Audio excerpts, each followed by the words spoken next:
when I'm walking down the street. I do want to say to Doni and many of you in this room that over a very long career in this city, all of you have helped me and my colleagues tell the truth and to try to tell.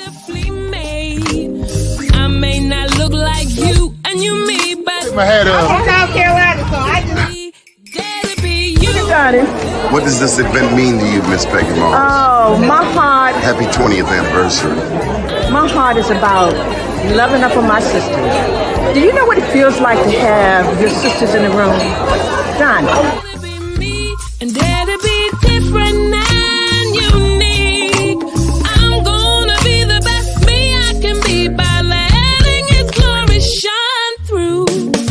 I am beautiful, I am blessed, but not just what you see in the flesh. I'm free from people, free from myself. There's The doctor lived next door to the janitor, to the reverend, and the lawyer. We were together. Now we get so high and mighty that you create stress for your society because you don't like poor black folks either. That's a health problem. Get yourself together so I can stop being taking care of geriatric people and get back to pediatrics. I thank you, Doni, for all you've done. Let's keep doing it all the more. letting His glory shine through. Dare to be you, dare to be me, dare to be different and unique. I'm gonna be the best me I can be by letting His glory shine through. And I dare you, I dare you, I dare you to be you. First name's Doni, last name's Glover. In it to win it for the long haul, baby. All right. We were having some technical challenges. I tell you what can go wrong, will go wrong in the world of the internet. But here we are. Doni Glover's my name, author of 2 books. This is the most recent one. I Am Black Wall Street. I delve into the history of the people who went into Tulsa, Oklahoma back in early part of the 20th century to build a new life. They were coming out of the Deep South. I tell about the story of the people who came from Florida. And I tell you why. As I learned about Tulsa's Black Wall Street, it was burned down May 31st, June 1st, 1921. As I researched it, I wrote this book with the anniversary, the commemoration of the 100th year. So that wasn't a celebration, but it was to commemorate the 100 years since Tulsa's Black Wall Street, when it was bombed from the air and burned to the ground. I wanted to know, I wanted to write something different, something that wasn't out there. I wanted to know where those people came from. How did they get to Oklahoma? And what I found was that the first wave of Black people to make it to Oklahoma came out of Florida. Now, I tell you, prior to researching this book, you would have never been able to tell me in a million years that I'd be going to Florida again. The Trayvon Martin thing took a bit out of me. I don't know about you, but the Skittles and the hoods and all of those social media posts, I had enough of Florida. But as I researched it, I came to find out that Florida was a stronghold, and is still a stronghold for Black people in America. There are facts, there's history about Florida that if we knew it, we would be so proud. I had an opportunity yesterday to hang out with Rashid Aziz. He runs citywide youth development up in the 2100 block of West North Avenue. We're very proud of his accomplishments in that facility. He built a manufacturing plant in West Baltimore and between Coppin and Penn North. And one would think he would have all of the support in the world. but that's not necessarily the case. Like any new business, it has to carve its way out. But we hung out with him yesterday, and he showed us his plans to expand the facility to another, essentially half of the block. For those who remember, little Melvin once controlled that building, and now Rashid and his young people are in there. They're making T-shirts, sweatsuits, sewing machines, semi-automated, computerized sewing machines. There was talk of Baltimore becoming a tech hub. It already is. So without further ado, we're going to talk with our businessman guest for today, a young man who is familiar. You're familiar with. He's familiar with you. You're familiar with him. Comrade, compadre, the one and only, can't sit still, Mr. Terrence Dixon. Good morning, sir. How are you? Peace, King. How you doing, family? How's everybody today? I'm doing good. Now, you can't touch the camera ever again. Not for the next hour. Oh, my God. I talked smack and he disappeared. Jeez. We'll just wait. So, tell you about Florida. So, the first people to come out of Florida to go to Oklahoma was Chief John Horse. Now, if you never heard of Chief John Horse, Sanford, Florida. Okay, Byron. Well, there's a lot of history in Florida. For instance, Byron, did you know that y'all had black pirates? So that's a question for you, Byron Dees. Did you know that Florida had black pirates? Did y'all know that they were black pirates? Let me ask this guy. Okay, I told you don't touch the camera no more. Step Hey, away. somebody called me, Donnie. We good. Look. Okay. So let me ask you, did you know that Florida had, did you know that there were black pirates? Yes, of course I did. Okay, what you just do to your camera? Okay. Man, hold up. I ain't got. Okay, I know you got that ADD going on. I just need you. Come on, man. Why are you gonna talk so nice about me? Okay, all right. Sending good energy. Of course I knew it was black pirates. Oh yeah? Well, yeah. The most famous wasn't Blackbeard a black pirate? No, he was a white guy. But there was Black Caesar. Black Caesar, yes, sir. Black Caesar. And so I don't know how far Sanford, Florida is from Biscayne Bay, but Black Caesar had, he was hiding out in Biscayne Bay. But they eventually caught him and hung him in Virginia. But when they caught him, he had $6 million in silver. Wow. Yeah, what would that quantify with today's number? Would that be like $6 billion? It'd be north of 6 million, that's for sure. I don't know, 100 million. No. Okay, $1 billion, 6 billion. But whatever the case was, he was one of America's first millionaires, first black millionaires. So here's another piece about Florida. Did you know the first black man to come to Florida was a Spanish conquistador? I heard that recently. Juan Garrido. Well, you have sold more of these books than anybody. It's in this book. You sold a book. I'm gonna need you to open it up. But his name was Juan Garrido. and Juan Garrido. You said Doritos. Garrido, Garrido, Juan Garrido. I was just checking. I was utilizing my Spanish. Did you take Spanish? ¿Tú hablas español? You know I'm Spanglish a little bit, baby. Come on now. Mi español no es perfecto, pero habla un poquito. Okay. Yeah, you say a little bit of a poquito, eh? You know, just a little bit, just I enough to get you in trouble. Oh no, senor! Please don't shoot me with your pistola. That was all the Spanish my dad knew. But Florida has a lot more history. There was also another. See, this is the part about, and this is why you're here, Terrence. There's so much about our history that has been misconstrued, twisted, wrapped and rewrapped, repackaged, and then given to us because we don't know our history. Because we don't know our history, brother. Spain owned Florida until 1831. So if you were an enslaved person and you escaped to Florida, you could get your freedom. Yeah. You were free. You had to agree to be Catholic and to fight for the crown. Yeah. Hey, Donna, I heard something and I was going to run it by you, but I guess we can tap on it this morning if you'd be so kind to let me ask you this question, because I know you know stuff.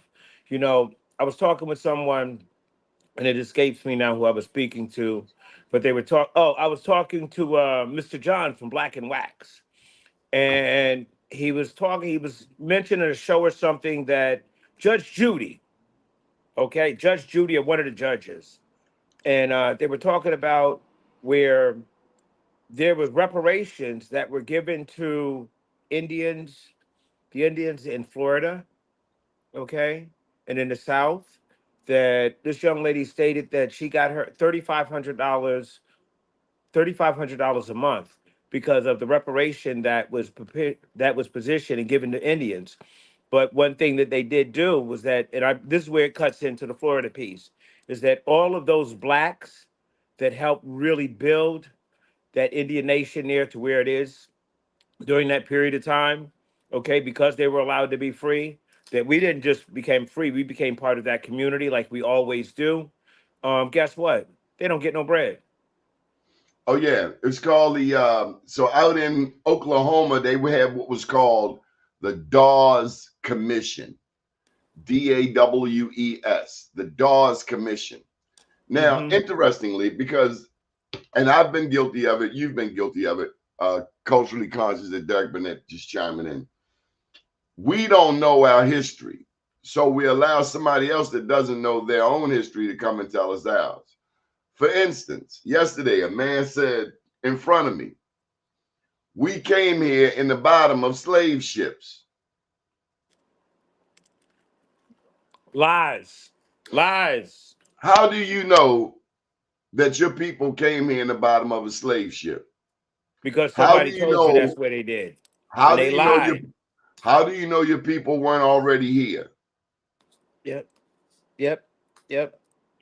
Just You know, because you meet a black person in America does not mean you automatically know how their lineage got here. Because you're getting your history from people who did not have your best interests at heart anyway. How can yep. you believe anything they say? And Nothing, man. secondly, what makes them the authority? Do they know how their ancestors got here? Since you know how mine got here, there were white slaves, is my point. Yes, they were.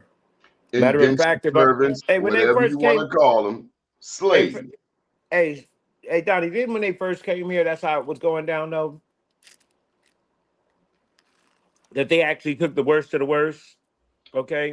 Out And of those Europe, were, out of Britain, and those were the slaves at that point because they were really prisoners yeah, that they rapists, actually, murderers, killers, yeah, it was an thieves. open air prison, all right? In some aspects, would you say that would be a great description of it? Well, I got to share this bit of history. Okay. So, what we also don't realize in this country, can you hear me? Are you there? Okay, go out and come back in. So, what we also don't know in this country, just exit out and come back in, is that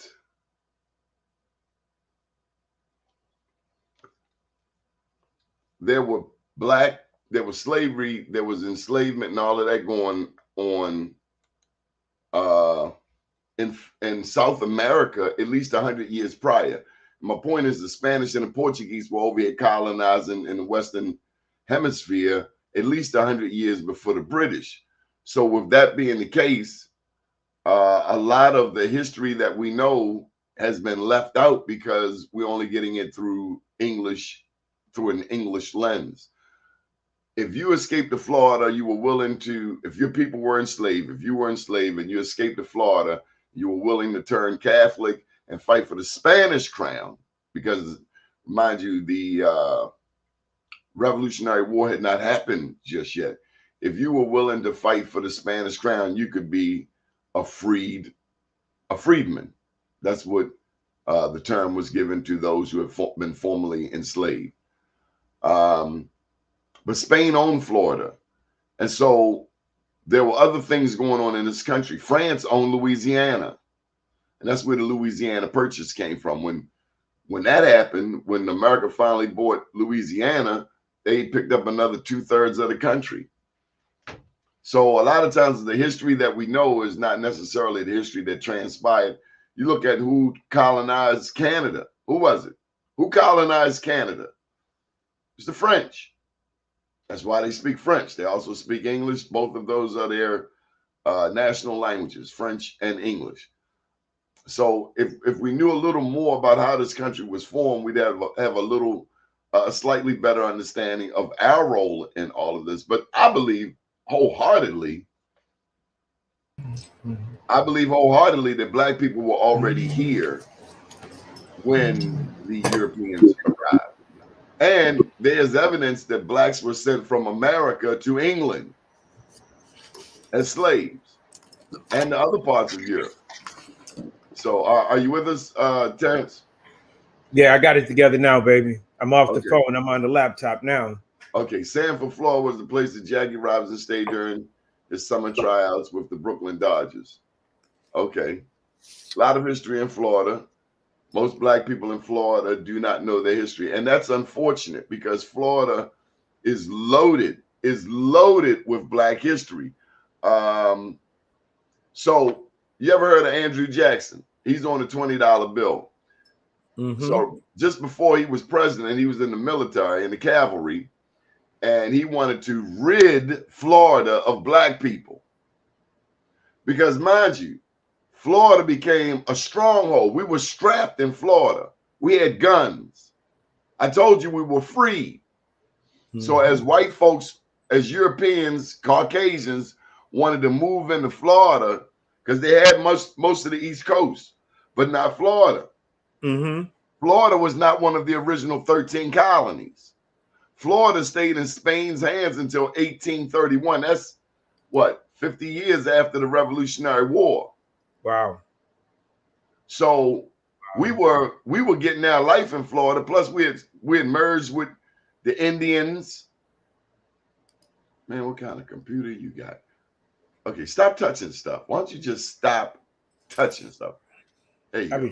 I'll be trying, Donnie. But you want to know what also, when you as you go on about Florida, one of the things that is so key is that there's so much history that we're navigated away from because it's encouraging and it strengthens.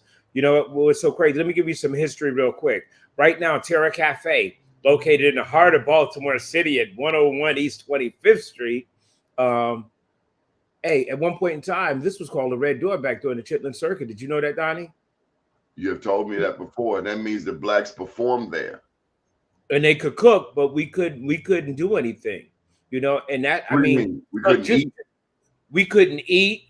We couldn't just pass through and get a drink. And we couldn't even come in the front door. We had to come in the back door, even as musicians. Oh, you have a place that was formerly owned by a racist.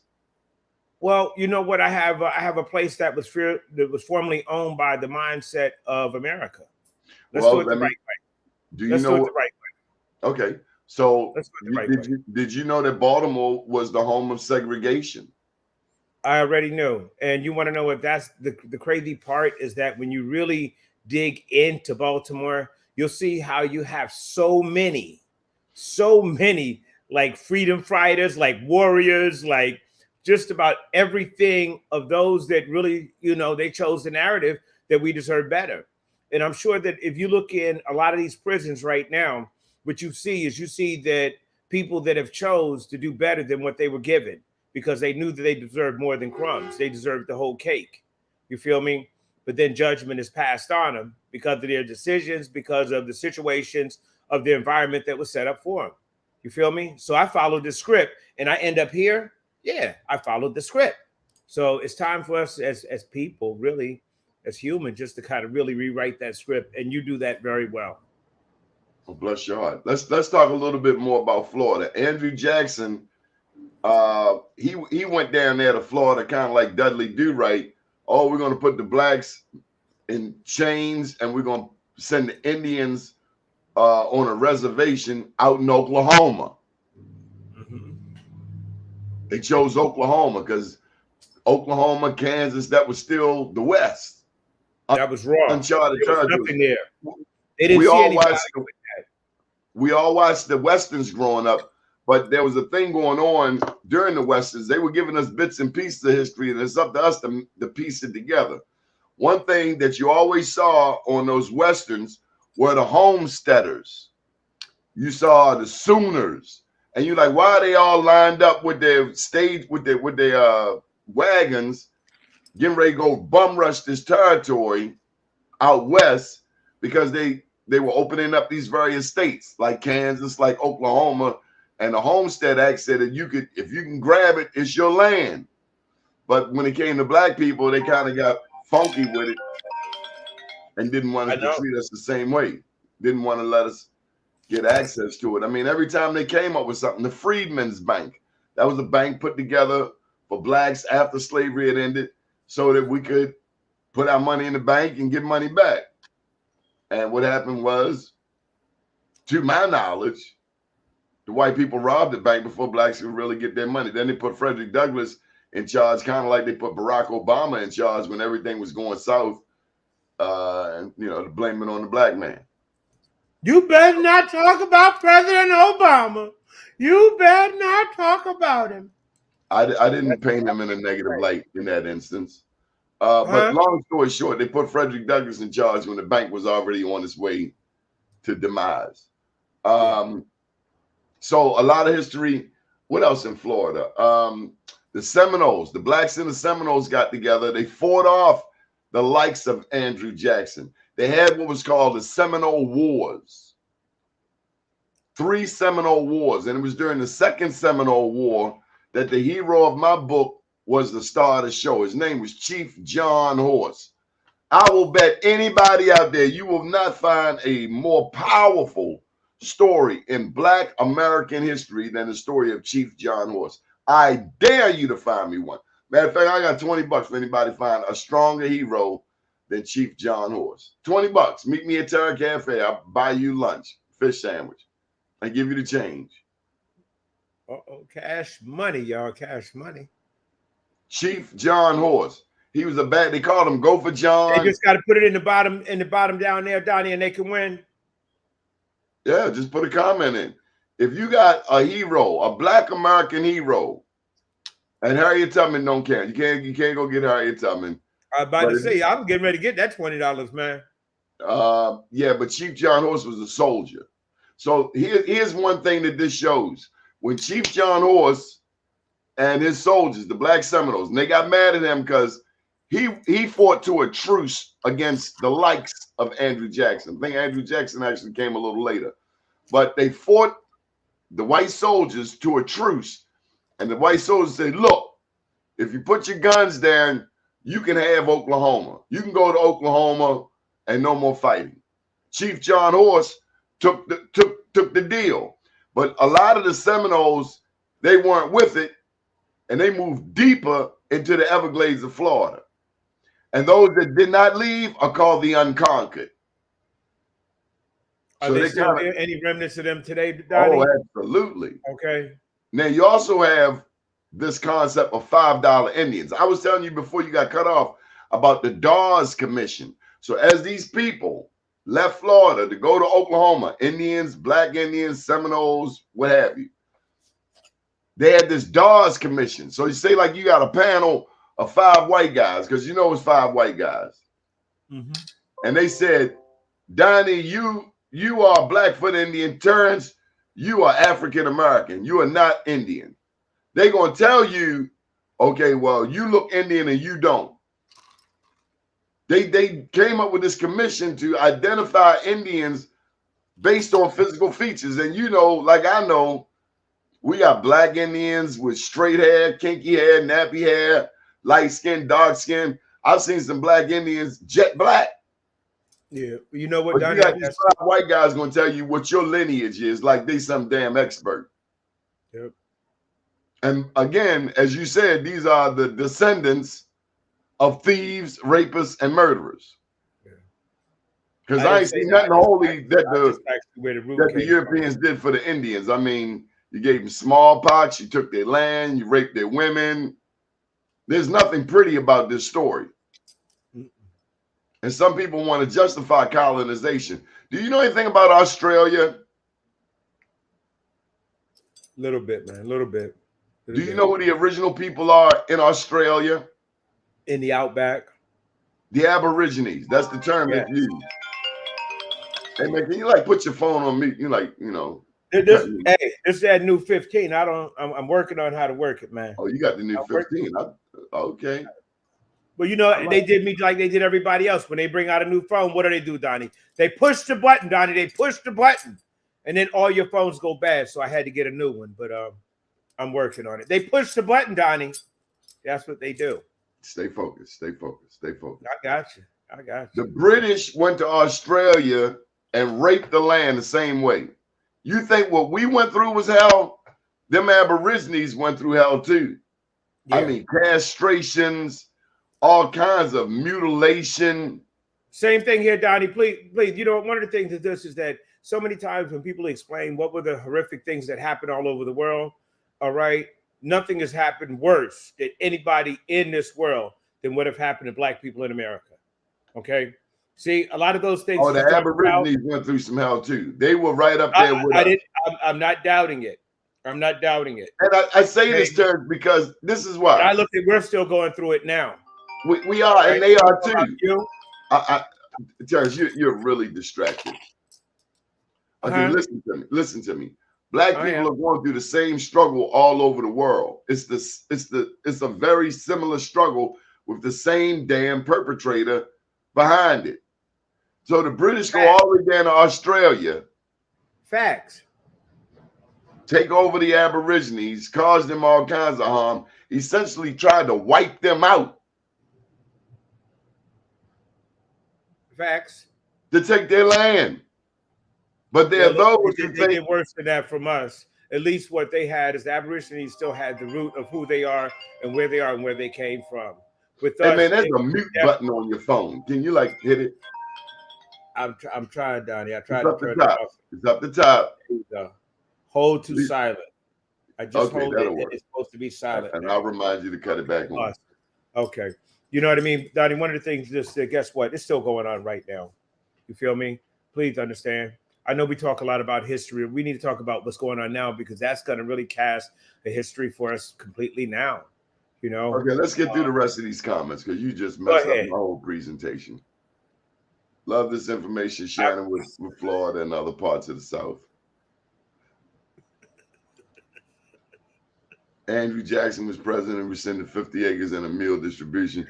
Yeah, so Andrew Jackson wasn't nothing noble about him. Everything they told you in elementary school about the founding fathers, all lies. George Washington was a big time thief and liar, rapist. Andrew Jackson, they got a church named after him in South Carolina that they actually still have as a monument. Man, do you know about the Mississippians? The Mississippians were people of color that lived here in the Americas, say 1300. The European got here like 1619, but there were people already here in the Americas. You do know that there were people already here. If you go to Vegas, have you been to Vegas? Do you go to Vegas? You know I've been to Vegas, baby. I've been to Vegas, baby. Let's go. Okay. You should watch that gesture there. You were rolling dice. Okay. Rolling them dice, baby. Okay, so rolling them dice. In Vegas, they got a hotel called the Luxor, right? Yes. It's built like a pyramid. You ever ask yourself why? Why is there an Egyptian-shaped hotel in Vegas, in the middle of the, Grand Canyon area, Arizona? In the middle of the desert, basically. Is it because it was a pyramid there before? Well, I'm trying to tell you that there's a place in the Grand Canyon called Kincaid's Cave. And Kincaid's Cave was loaded with Egyptian artifacts, yes. As a matter of fact, there are 450. Turn this shit off. You're the worst guest ever. There were 450. There are 450 mound pyramids across the United States. Do you know what a mound pyramid is? No, Donnie, but I'm sure you're going to fill me in. It's There's probably made from dirt, made out of a mound. There's Okay. one right there on Patterson Park and like Biddle, Collington Square, I think. It's a pyramid made out of dirt and grass. 450 of them across the United States.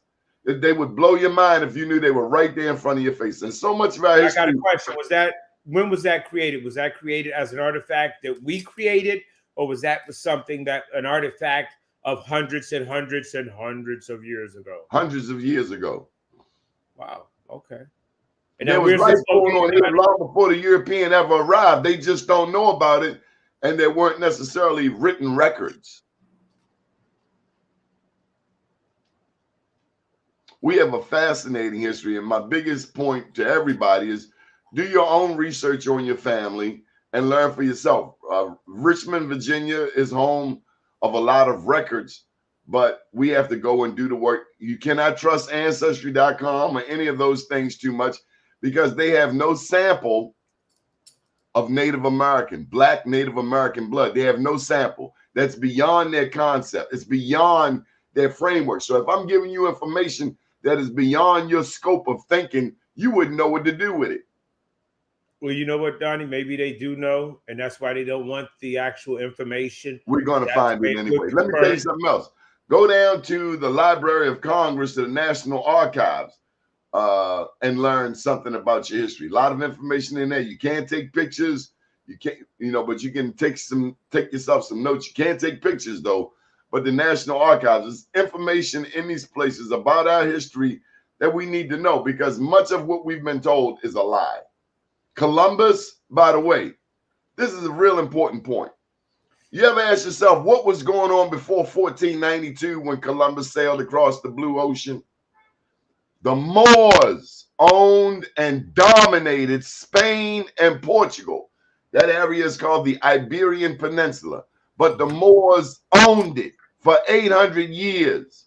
Do you know what that means? That means their level of influence on that country touched everything. And I'm pretty sure the Portuguese and the Spanish women loved the black men. Yeah, definitely.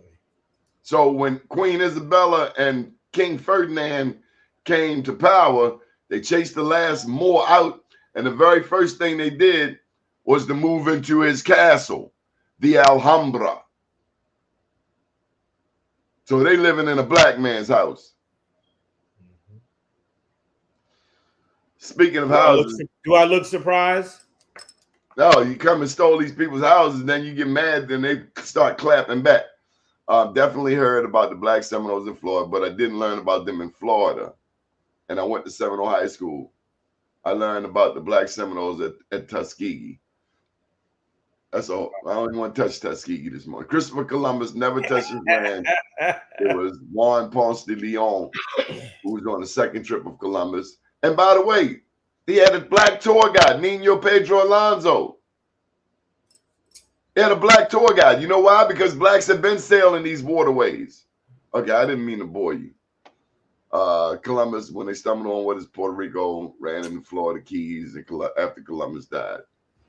Lies, lies. They're all lies. In fact, Columbus, a conquistador, stumbled upon the coast. Okay, great job, Jason. Aztecs. You ever notice how the Aztecs and the Mayans had real dark skin?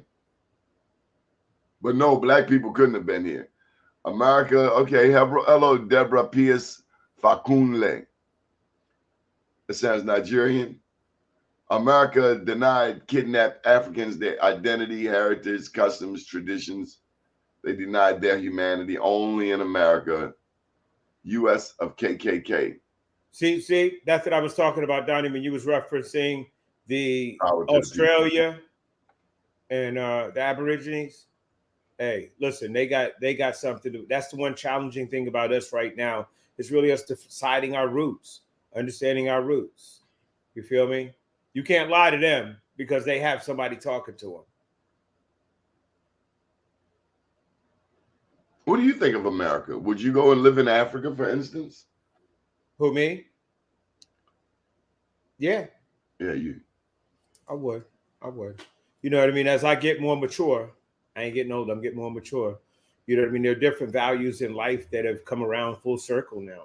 You know, some of the things that I've always believed in family, community, and our legacy, they're even more important than anything now. But maybe it's like I said, it's not that 15-bedroom house. It might be the cornbread recipe that I For what you passed pay on. for a house in America, you can own a house in Africa too. You can own a city. You I know? gotta have AC. That's all I'm telling you. I live there, but I need AC and I need strong internet. And I know I ain't gonna be able to have my coffee spot, but we do need to work on this eatery. Well, Because maybe you ain't got it. Maybe it's a new coffee spot for you, brother. well, It's I a new need my coffee. coffee spot, and I'm gonna need somewhere that they regularly jerking the chicken. They regularly cooking and cutting.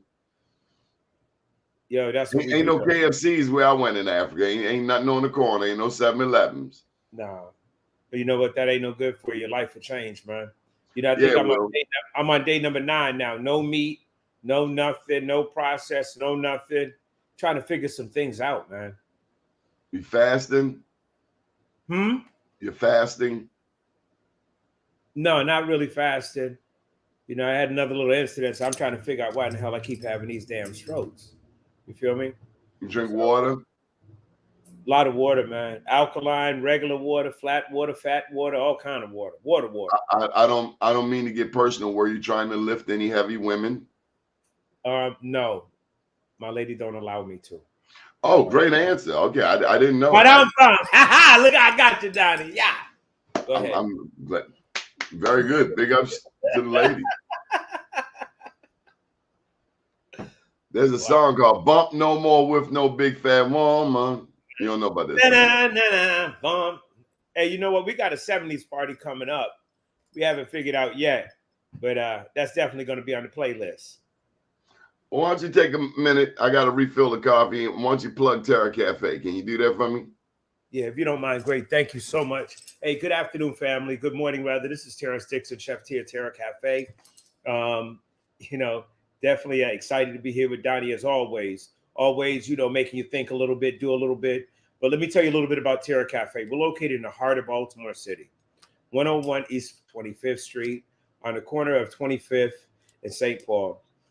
We've been here for 16 years. Wow, that kind of hit. No, we've been here for 15 years, 11 months, 8 days, 10 hours and 8 minutes, and we're not counting. But the one great thing is that we've been the hub for a lot of Baltimore City, a lot of the great ideas that you see on the streets today, a lot of the great people that are moving through the city. They've got at this place and they've come and we were a hub. We help cultivate ideas, energy, because you know, like-minded build better together. And we're doing something real special on the 12th, this Sunday coming up. All right. We got Neighbors Without Walls. All right. Really important. Let me tell you about that. Neighbors Without Walls is when we come together as community every second Sunday.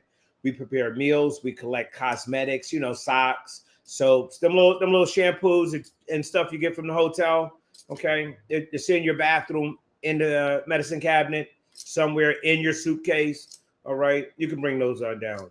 But what we do is we get together and we go out and we make lunch and share lunch with the community. And it's not so much for those people that might need a meal that day or enjoy that meal that day, but it's more so for those that are preparing those meals. Society has gotten us to the point right now more than ever that we've been desensitized about caring about one another. You know, as this political season comes around right now, it's time for us to get back together as community. And as I said, that we've been doing this every second Sunday from day one of Terra Cafe. So we're getting ready for our 15th year anniversary, which will be the second week of January this year, right around my birthday. Okay. But it's really important. You know, you see what's going on around the world.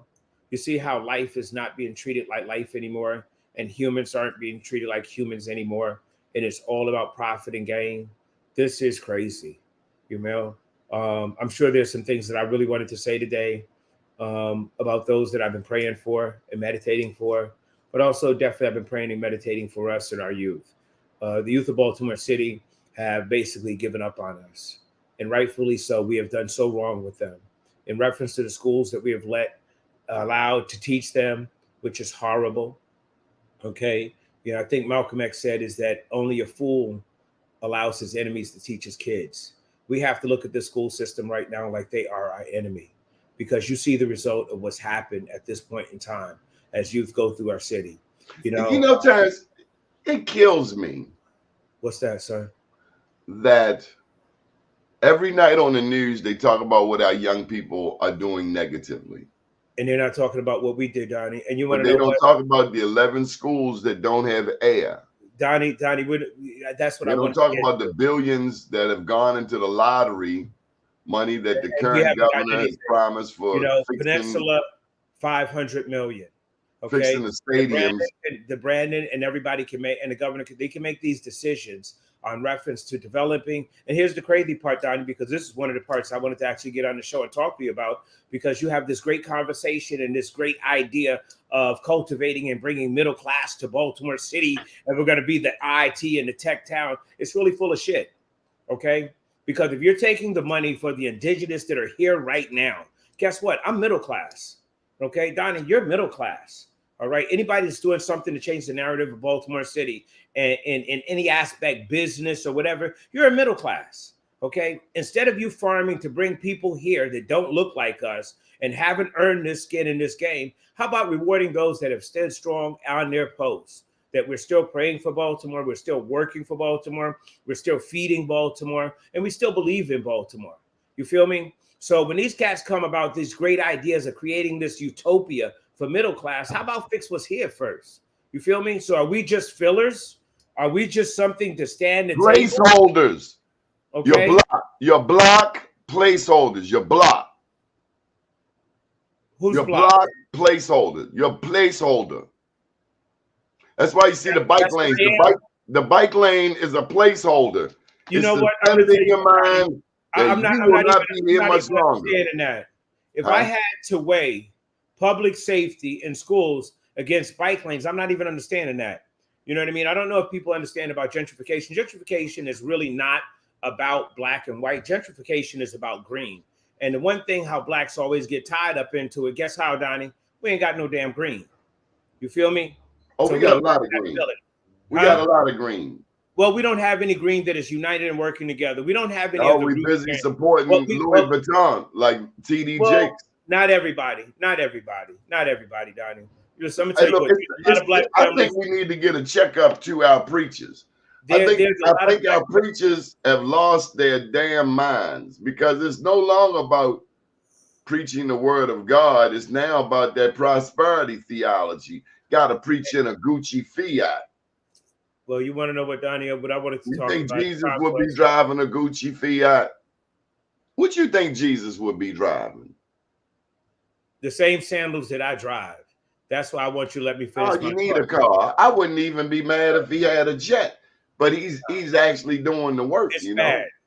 Let me tell you what, it's real bad right now. You got cats they got a jet so they can go to 5 cities to pick up 5 checks. Is that really what a pastor is supposed to do? I thought the pastor, you're supposed to be able to see him, talk to him. Hey, pastor, me and my wife going through it. Hey, pastor, my child is not acting right.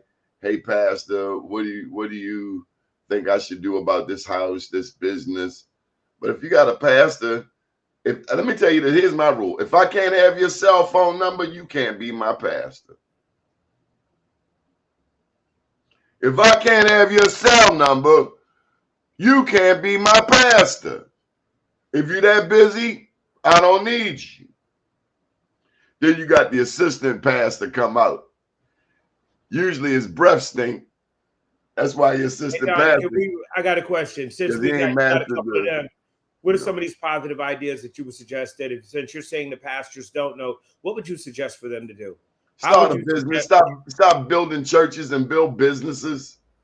Since you want to talk about prosperity and theology, let's get some businesses going.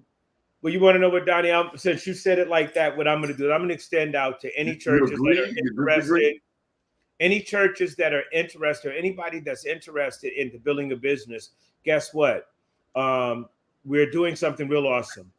We've been doing the Root Store for a little minute. We've been on and off with it. We're consistent. It's there. All right. Getting the public out, getting it out to the public is a little bit more important than what we've been having the challenges with. But guess what? The one thing that I'm going to share with you is that starting after that, after Black Friday, when you have Small Business Saturday. Why it's got to be Black Friday? I think we should rename it White Friday, just for the sake of changing it around. Like I said before I was interrupted by Mr. Donnie Glover here real quick, was that we're going to be doing these pop-ups in the Jerk Garden, something really nice in community. It'll start the year off right. We're not waiting to January 1st to get it started. We're kicking it off now. So we'll have small businesses that will actually be coming out. They'll be sharing the goods and the products that they have. We'll have a couple of classes and seminars in reference to getting you acclimated with doing this thing the right way. We had to do something a few years ago, and a few people tried to take it and run with it. But guess what? It can't be duplicated. They can't make it work because they don't have any intent for it to really work within our community. But we really want to show you what's going on. Hey, Byron makes a great point. Byron, this is the challenge. We don't see them in the community. Donnie, I got Byron Deese, you make a great point, but we don't see the connection to Easterwood, Lillian Jones. I got a question for you, Tony. I got a question for you. These Black tech leaders that are in Baltimore City, are they there for us, or were they put there to restrain us? And I'm going to be honest with you, because see, that's what I'm talking about. The one thing that I'm really, really definitely about is to guess what? I believe in a man that, you know what, he keeps trying and he falls down and gets up. But when someone just does it and they don't reach back, that's a problem. You feel me? Or when people get in there and say that I speak for Black people. And you want to know what? Guess what? And it's real easy. Black techies in Baltimore City could actually change the narrative of all what's going on. But you get Black gatekeepers that get there who don't know any Black people. And just basically, and you go to talk to them, you're like, hey, dude. I'm going to give him a challenge, Donnie. Hi, how are you? I'm going to give him a challenge, Donnie. I'm going to give him a challenge. All right? All you Black tech people out there right now, you know something, you do something. I want you to reach out to a Black business. And if you don't got a Black business, you can reach out and you can help. And guess what? You might do all the coding in the world, but someone might just need a little bit of help getting their websites tight. Somebody might just need a little bit of help in reference to how to put together a couple of standard operating processes in a digital form on a phone so that their employees can really maximize on what the idea and the white man's ice is colder, Terrence. A lot of us are still under that misconception.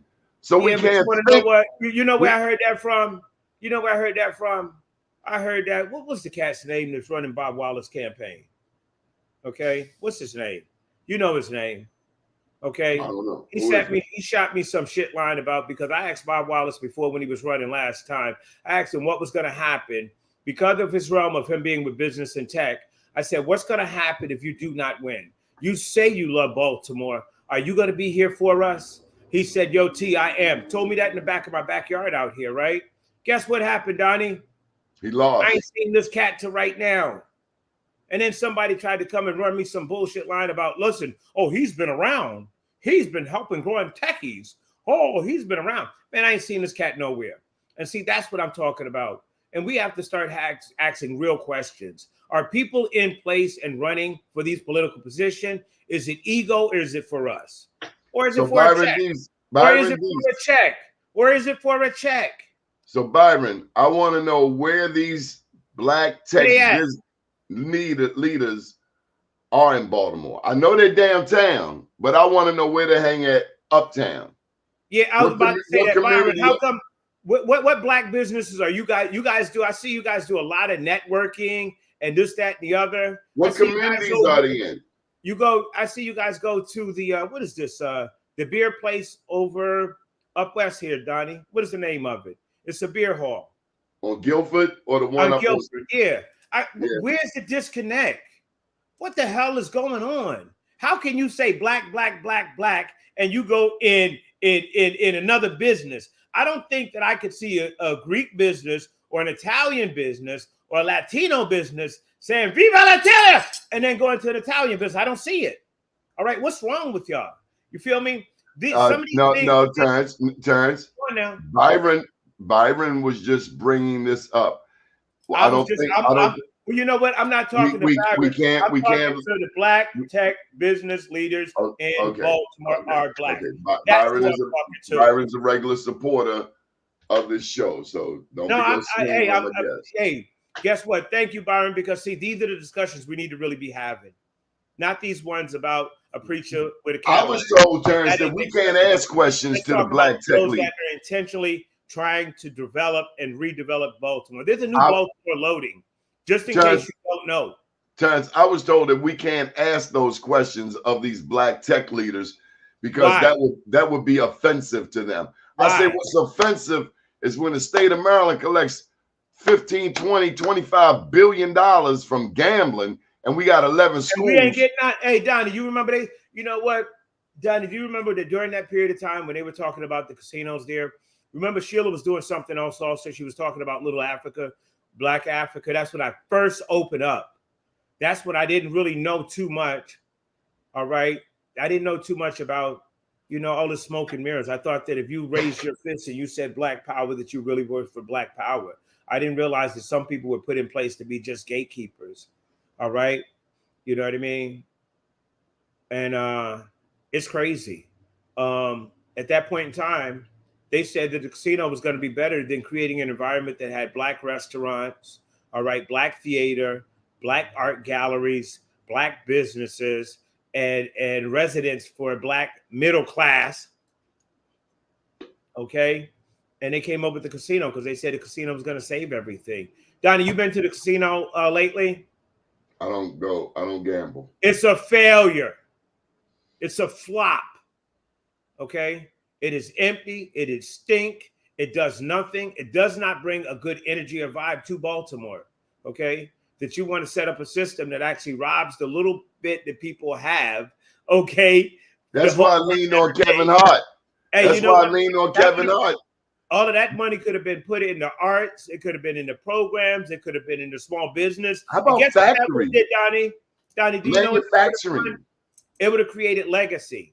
Well, we go down there to Port Covington and bend all the way over.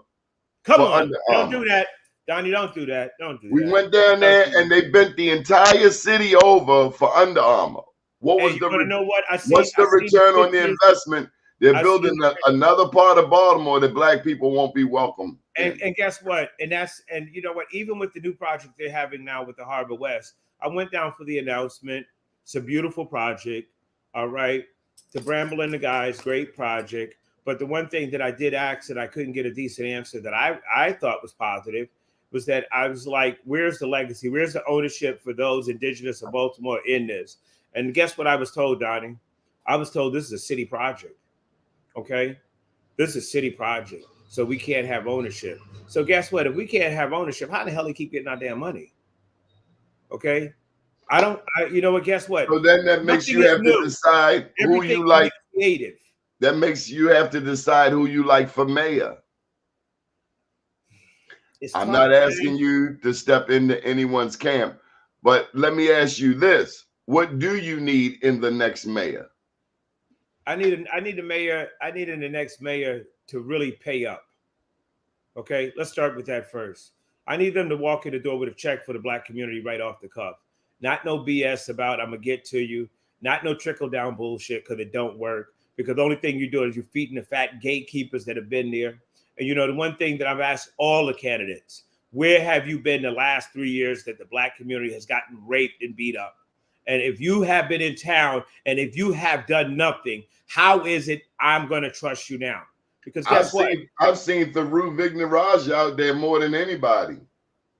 Well, you know what, Donnie? We're not going to have you put your spoon in the cup right now because we're not going to do that. But he's not running for mayor. He's not running. But you want to know what? You don't know what? He ain't come with love. All right? Yo, do they come with love? Do they even come with love, Donnie? I can't say no solution. He came with hate. So he don't get no value. I'm not talking about that. I'm talking about somebody that really has some ideas that's going to change the narrative. Guess what? I can go around and point at every damn body else that I want to point at. But if I point my finger, what's happening, Donnie? Look at this. I got 1 pointing at you, Donnie. All right. I got 3 pointing at myself. And look at that thumb. That thumb don't even know what the hell to do. So, I mean, the whole narrative of us as black people in Baltimore City, we have to really get on our post. Do you think politics is working for us? It's not working at all. That's why I kind of like shy away from it. You know, at one point in time, I'll say it, I thought about running. I really thought about running. And guess what? I'd win. I know I'd win. But to deal with the aggravation of what would you win? I'll leave that there. I don't know if y'all ready for me. I'll leave that there. But I'm going to tell you what's not happening is this. I don't feel as though the power at this point, because of the structure of Baltimore City is a bought city. It's kind of like, regardless of who you put in that seat, there's going to be limitations of what they have to work with. I felt Jason said they don't want black and brown people at the horseshoe. Then they will die for real. Then who? Then why they build a horseshoe? I mean, you know, here's the dumb thing about racism. This is a 63% black city and a 73% black and brown city. Who in the hell do you think you're gonna get? You know, so racism is Come on. Hey, Donnie, and that's I was getting back with the casino. That they created that casino and they lied to us about how many blacks. They lied to themselves. How it was gonna enrich our community. That's what the selling points were. And everybody said, yeah, but one of the things that we really didn't understand, because of the history that they equity put the ownership community in of the mass incarceration. All right, they've taken you out right then, because if I'm not mistaken, if you had certain offenses on your record, you can't work at a casino, can you? No, not if you got theft charges. You can't touch no money. So if you're saying 71% of the population is brown, and how much of that was incarcerated, how many of those can you really give jobs? You can't give nobody no damn job. And nobody thought about that, and nobody spoke on that. Okay? See what I'm saying? That's crazy. You feel me? Look at Jose right here. All right. He's saying, oh man, Mr. Rodriguez. Hammer Jacks don't want you down there, black people. Yo, listen, I'm not even understanding. Like I said, is at some point in time with the amount of money, and see, I don't think that people really know, Donnie, the amount of money that's on the table for, and I'm going to say it this way, black and brown people, black people, for the community. Let's talk about the community. And please understand, when you enrich the black community, you're enriching all of Baltimore, because you're helping with public safety. You don't have people of other races getting beat up in their own neighborhood walking their dogs. You don't have kids jumping out 12, 13, and 14 years old that's strapped down. You don't have them saying that they're going to defy, because guess what? You haven't given them any other option. I got to ask you this. What do you think of parents going on television saying they can't control their child? The parents are the child too. When I speak to a lot of youth, what I share with them is that a lot of things that I'm going to share and teach with them, I need them not to hold against their parents, because their parents will put in the same trap as them. Please understand, Baltimore's done the same shit with the schools for the last, 20 years, 30 years. You know, not sufficient education, not real support. Okay. We don't muster up side by side. Okay. So that becomes the problem at that point. That if you got parents, what about the thing over at Carver? What's that? A parents with a pistol whipping a kid, encourage his son to pistol whip somebody, this, that, and the other. Yo, this city's off the hook. This city is crazy right now. You feel me? You know, I feel some kind of way about my kid going to school, and he got to deal with that. He don't only got to deal with the peer pressure of the kids. He's dealing with the peer pressure of the parents, the grandparents, the uncles, the aunts. You feel me? And I was telling my son, like, yo, let's go. And he's 17, awesome at Poly. Go Poly, yeah. And and the crazy part is that kids don't even go out anymore, Donnie. When I say, yo, you gonna go outside and play? Nah, man, I ain't going out there. You able to go? I ain't going out there.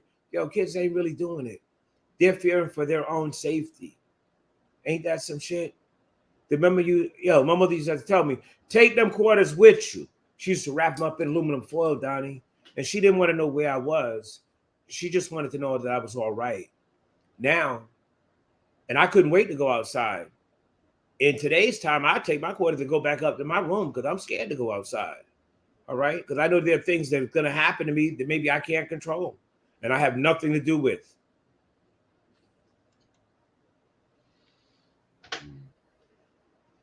You know? So, I mean, it's challenging times right now with this election coming up. I think that's what we really got to focus on. You know, I know that Everyone talked about Democrats winning heavy last night across the nation in all these pockets. And guess what? That's all well and great.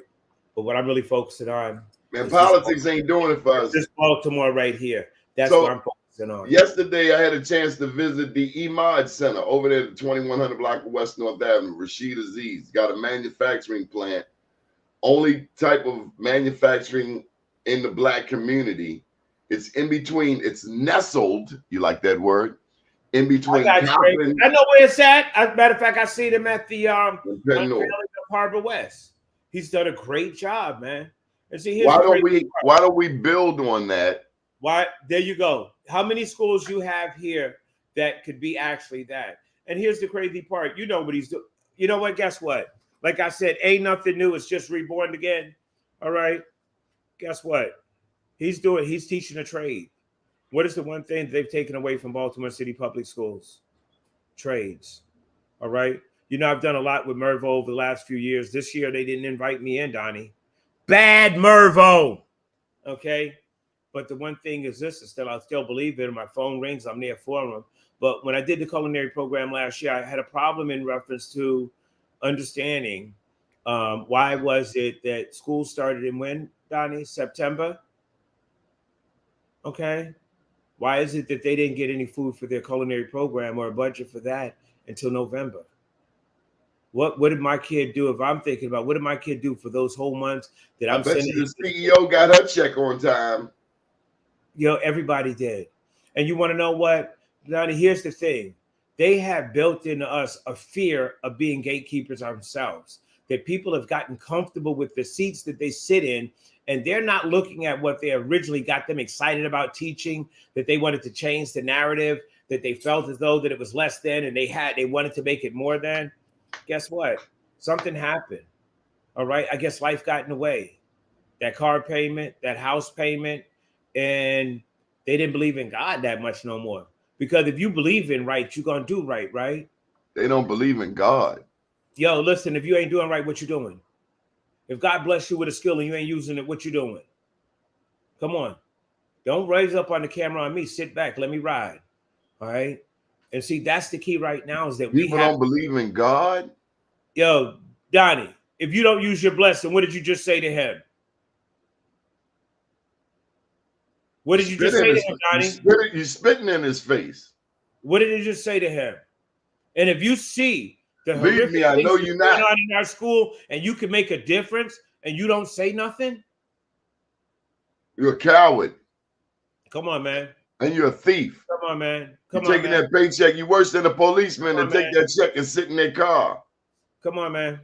You feel what I'm saying? At some point in time, when does it stop? Okay. All right. At some point in time, when does it stop? When do we have accountability? Let me ask you this. I know you didn't want to say it. Yo, who went to Mervo, Donnie? Who went to Mervo? Who went to Mervo, Donnie? Oh, you talking about the mayor? Who? You talking about the mayor? What? Who that? Mayor Brandon Scott. Oh, so do you think that if the mayor school should be tight, that anybody else it should be the flagship of what? If I were the mayor, Dunbar wouldn't want for anything. Neither would Polly. But let me tell you, neither would City, because how can you have Polly and you not have City? These schools don't have air and heat. They have HVAC challenges. My understanding is no. But hey, let's go past the air conditioning. Let's talk about coated Polly. I mean, yo, Donnie, please 1 second if you don't mind. All right, please hold me a straight face for a little bit. Let's not just talk about air. Let's talk about curriculum. Let's talk about tablets. Let's talk about the actual density in the classes. You know, one of the classes that I had was that there was time for a change. You had one teacher and you had another teacher. She's awesome, but she's challenged in some ways. She doesn't have her sight. Okay. So at some point in time, I know there are great places in the school that would fit better for her, but I just didn't see the understanding of our kids, 11th and 12th graders, not getting maximum extraction from a school system. And that's not, okay. That's not, all right. Out of a class of 18 kids that I started with after about the fourth week, I couldn't get 3 to 4 to 5 kids in the class for the stuff that I'm giving them free. I mean, I'm giving them uniforms, I'm giving them shoes, I'm setting up for knife sets, I'm giving this shit away free to them. And then me, and then the classes, and then the opportunity for entrepreneurship. And they were so damaged, bro. They were so damaged that they didn't even see the value in that. Okay. And yet they're getting ready to go on the street now because they're seniors. They're getting ready to go on the street. So at least that last life preserver that they was given, they've been into a situation they couldn't even realize it. And you know what, Jason, you can't hold the parents accountable. You got to hold the city accountable. Oh no, okay? parents play the first role. They play a part, but guess what, Dottie? If you're living in poverty, what can you do, bro? If you're living in poverty, the conditions that they have this, and remember, the parents are the same kids that graduated 2 years before. You feel what I'm saying? So what is really changed? That's where the cycle comes from. And that's what I'm trying to tell you. We have to break it all the way back to Granny. We got to go all the way back and fix Granny. Okay? It's just not going to happen by you dealing with a kid that, you know what, 9th, 10th, and 11th grade. Now you all of a sudden, you want to walk on water and you want to turn, you know, water into wine and you're going to make it well for them. No, we have to go all the way back. And I mean, that's why right now what we're doing over at the Root Store, we got something that's going to be starting next month. And let me finish this, Donnie. And it's called Family Camp. Family Camp is we're going to teach families how to be families again. Okay? Because even when we have programs for our kids, guess what we do? We drop them off and we pick them up in 3 hours. And we say, how you feel better? You're better, son? You're better, Junior? And then you take Junior home and all the things that they've taught him in that camp. You go back home and you do the same things that he told him not to do. So what we're doing now is we're actually bringing the families in also. All right. We want to teach just some basic skills and get some basic communication because that's where it really starts in fixing a deep problem. It has to come from communication. We're on a world tour with Mr. Terrence Dixon, going each and every place, including Spain, Asia, Africa, Tokyo, Mexico. He went to the places where the people told him not to go. We have to hold parents accountable. More important, I stayed in Baltimore. Yes. Terrence, we need to get out of here. You have raised by your children. Hold up. We had to hold parents accountable. The system should not be raised by your children. Yeah, but the system, but you want to know what? He's right. He's right. He is right. But the system is a reflection of how the parents act. Well, let's get to the root. Well, come on, don't play with me. Well, let me tell you this. When my child is in school, when they were in school, I'm going to the school. I'm gonna know your teachers, and we have to reteach parents how to be parents. You have to go to your child's school. That's what you have to be actively involved, actively engaged, to the extent that they know your name when you come in. See, let me tell you, something beautiful happens when you show up at your child's school. Eventually, they know your name. That means they know your child's name. That means they know you're watching, you're paying attention, and your child will do well. But don't show up at the school. And instead of you going up there, you send your daughter up to the school. Because I've seen that 50 years ago.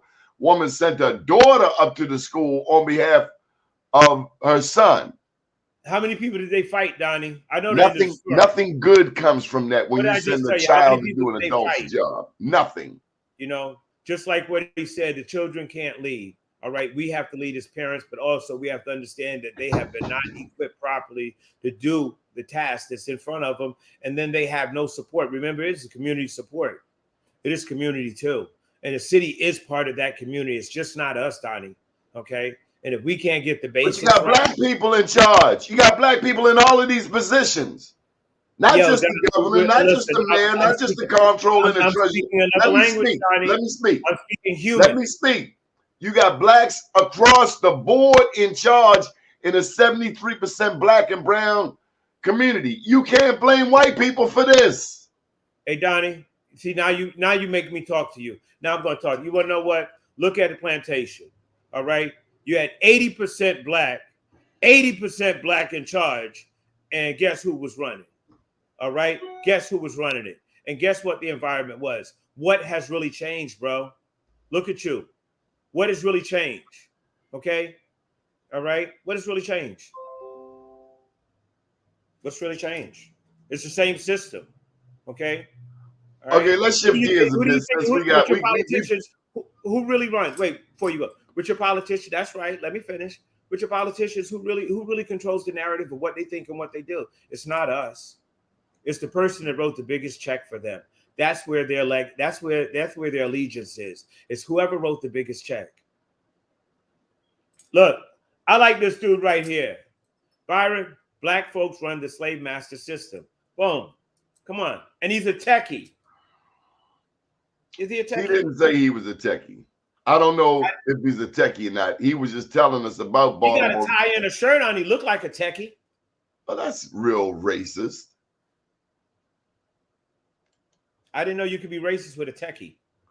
A parent told the principal at Forest Pike High School, when my child is in your school, he is your problem. Correct. See, so you got special ed parents out here. You got some retarded parents. Correct. Didn't I just tell you that parents don't know what to do? Well, it starts early on when you got them doing makeup at 2 years old and doing videos, provocative videos on TikTok at 3 years old. You know, they twerking with a pamper. We let them cuss. We let them cuss and oh, ain't that cute?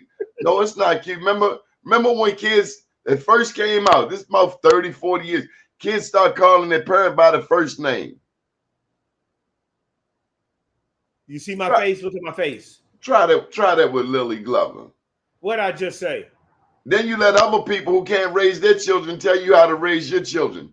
Time out. Time out. Time out. Can you get your phone, Donnie? Can you get your phone, Donnie? Can you get your phone? Okay, but it is after 10 o'clock. And my team know not to even touch this phone. Yeah. Well, most of them do. But you know what, Donnie? It really is to the part of what I shared before. All right. And I guess that season and no one got it before is that we can't keep doing this refresh button thing. We can't. Okay. It don't work. We have to do a whole new reset. We need a brand new sheet of paper. We need a brand new intention and asking these words that, what is your intent? When I get an opportunity to stand in front of somebody right now that's running for a mayor for me. Man, I would have loved, and still would love. What is your intent? Let me tell you, I would love to see, and I still want to see Dr. Andre Bunley run these damn schools. Remember, he ran for mayor and like O'Malley stalked him and, you know, caused all kinds. Dr. Andre Bunley been the man for the school system. What is the problem? You keep bringing in these people from elsewhere, including. You want to know the problem is? You cut me off. You cut me off. Including descendants of Andres Alonso, who obviously had personal issues of his own. You bring these people who don't love our children into our city. They don't send their children to these schools. They have no skin in the game. Come on. And they should scallywag on away from here. We need teachers who love our children, just like in my father's generation. The first people to come out of Douglas and Dunbar. We had the best teachers in the black community, the best teachers of biology, chemistry, algebra, trig, calculus. We had the best teachers. We didn't have to go to their schools because we already had the best. But over time, they lure our best teachers to these private schools, and the money get good. You move to the county, you got to keep that mortgage paid, and you can't, and there ain't no way. But let me tell you a basic solution. This is what I'd love to hear any of these mayoral candidates. I done put it out there so many times. Implement Saturday school. Since we are so far behind, implement Saturday school. Years ago, they used to have it right over there at school headquarters at the old Poly. Saturday school. This whole damn city should be in a Saturday school. It should be educational channels. You want to do something with Charm TV? Put the reading lady on. Remember the lady used to teach you how to read? Apple.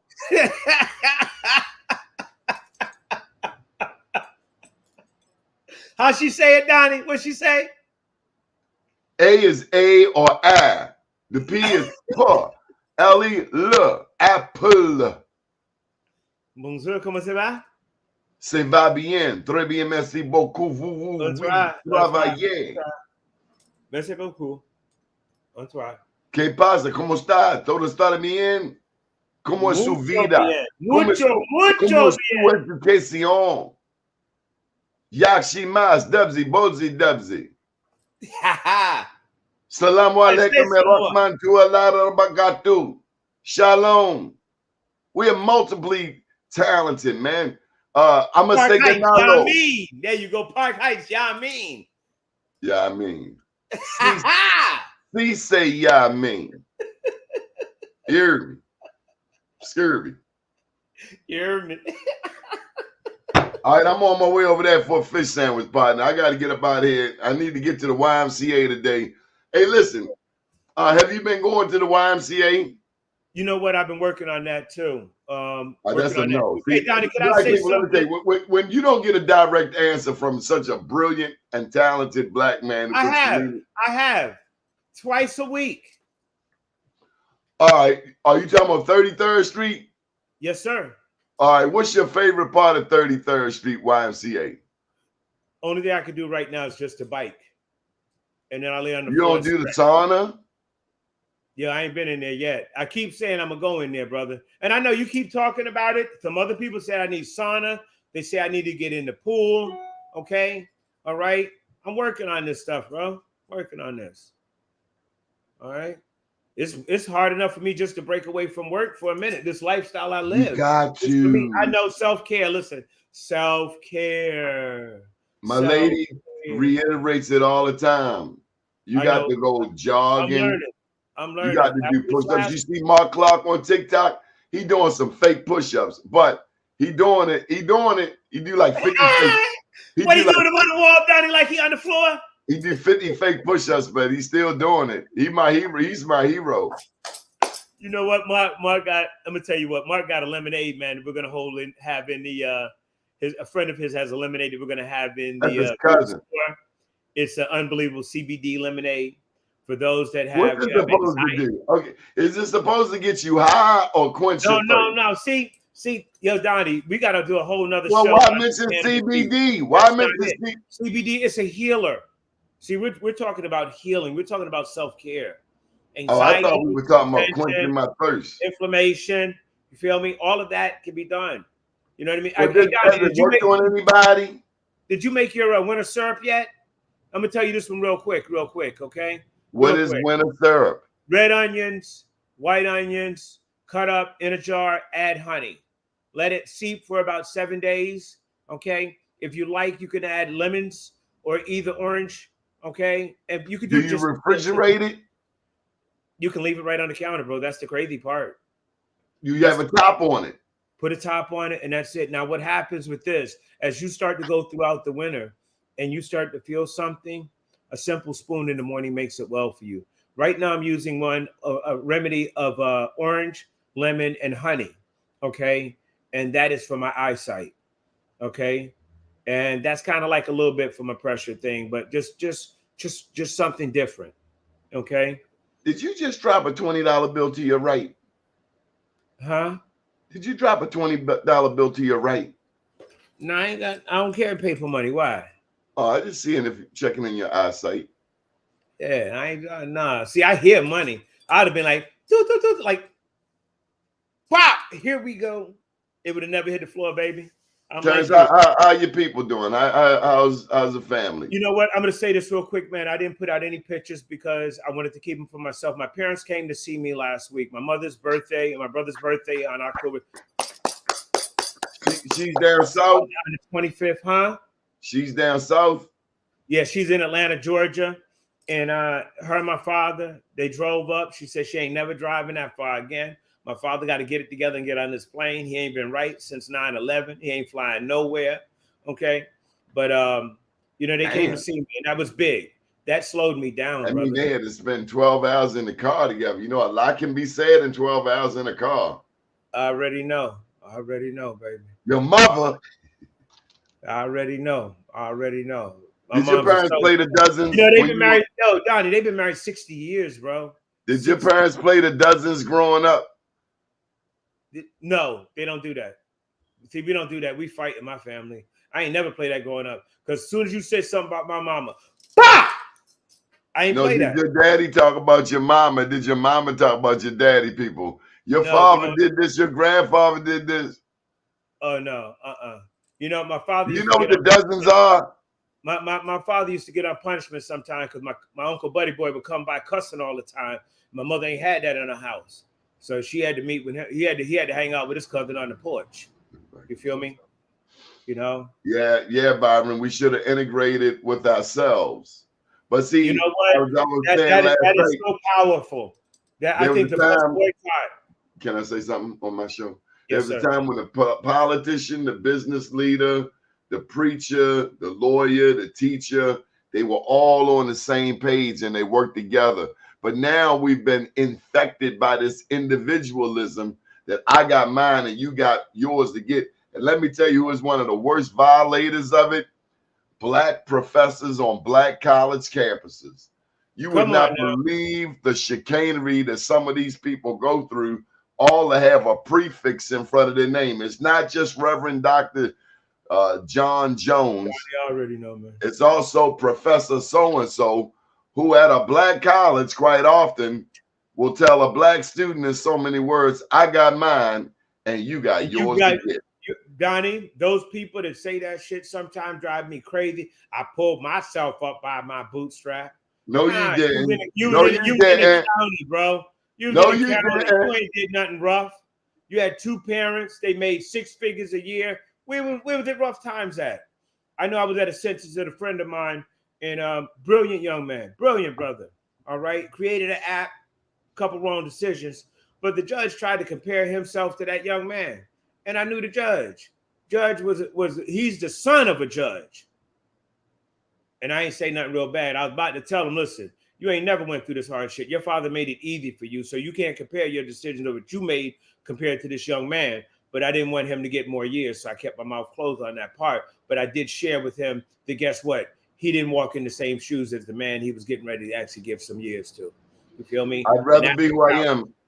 I'd rather be who I am, a black man, than to claim membership with the most favored of any other race. I've been made sad when members of this or that particular race start claiming rights and privileges or certain badges of distinction on the grounds that they belong to this or that particular race, regardless of their own individual worth or attainment. Merit is in the long run recognized and rewarded. I say that here not to call attention to myself as an individual, but to the race to which I am proud to belong. Autobiography of Malcolm X, El-Haj Malik El-Shabazz.